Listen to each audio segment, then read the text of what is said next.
Welcome to Whisky.com, where fine spirits meet. My name is Lüning, Horst Lüning, and I'm the master taster of Whisky.com. And today we have a very special bottle here on my cask, as I say always. It's a Knob Creek. It's a Knob Creek Rye whiskey. Rye whiskey, what's that? I had already a few rye whiskies, and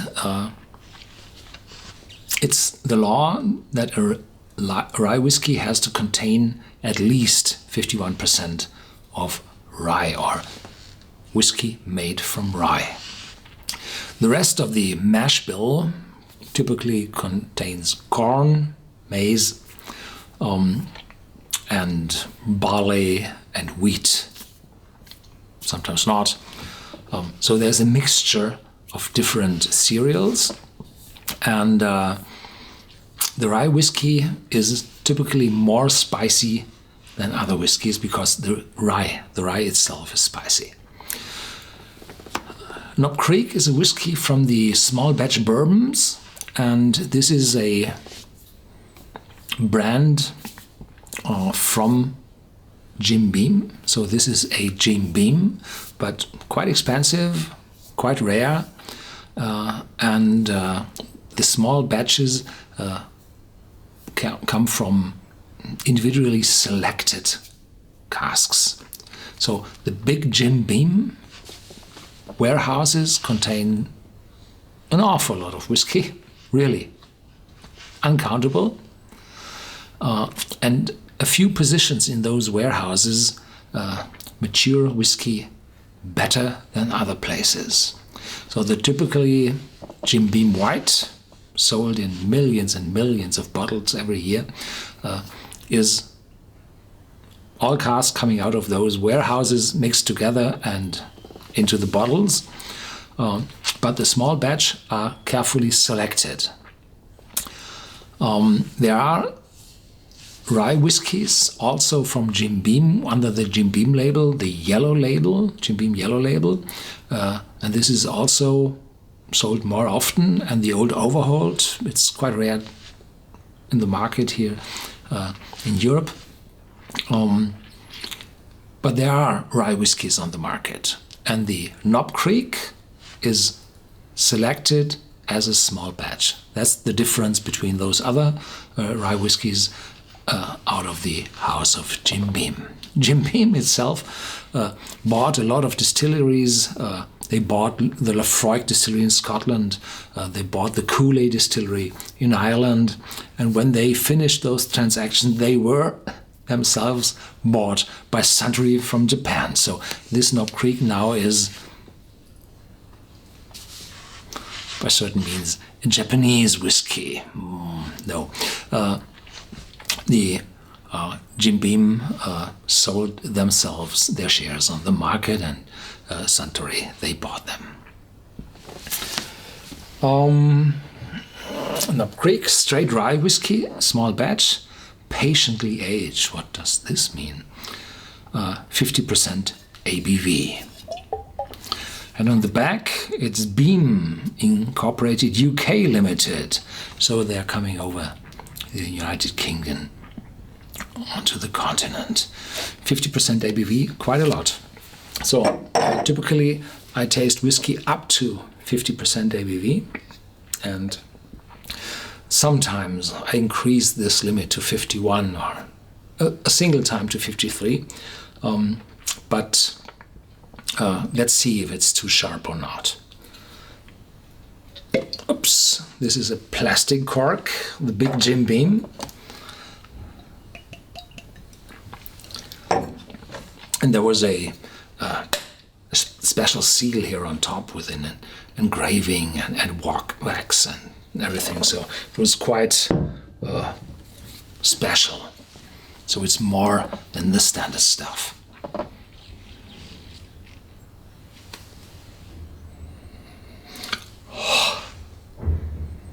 There is a light vanilla note, very short in the front, but then it's covered immediately by the rye, by the spiciness of the rye. And there is this typical, not bourbon, the US American whiskey style also in this bottle, because the law says you have to use fresh American oak casks. And this fresh American oak delivers a certain type of aroma, of an aromatic feeling. Not this solvent one, no, but a certain kind of aromatic feeling. And this is also present here. So you can definitely say, well, this one comes from the US. But then the spiciness kicks in, and then you have to say, well, this must be a rye. And very far in the back there's some oakiness, but not much. No.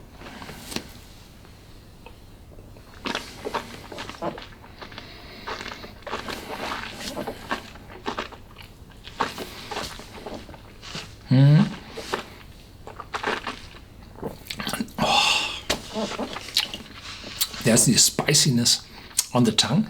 The rye is really present.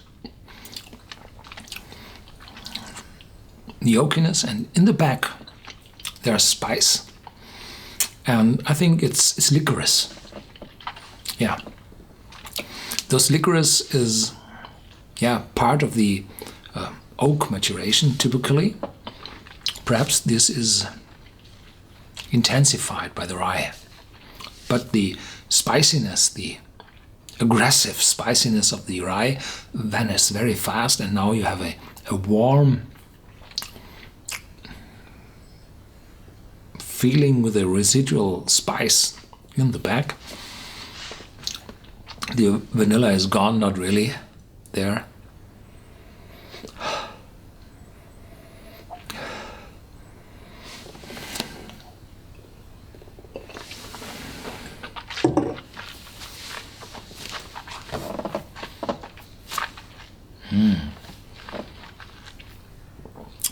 A wonderful, intense rye whiskey, which differentiates itself from the Old Overholt and the Jim Beam Yellow label by having the rye more present on your tongue, much more spice in it. So the casks for this small batch selection are really selected in times of spiciness. So the rye is present. The alcohol, the 50% ABV, I haven't noticed it. It's behind the rye. At the full power, perhaps the alcohol is pushing this rye to the front. Yeah, a wonderful whiskey.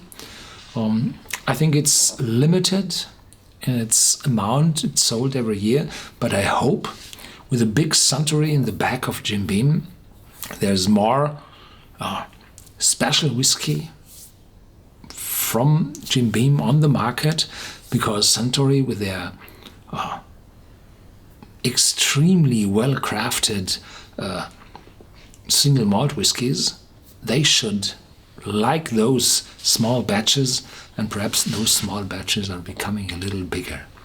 So you find those bottles more often on the shelves at your dealers.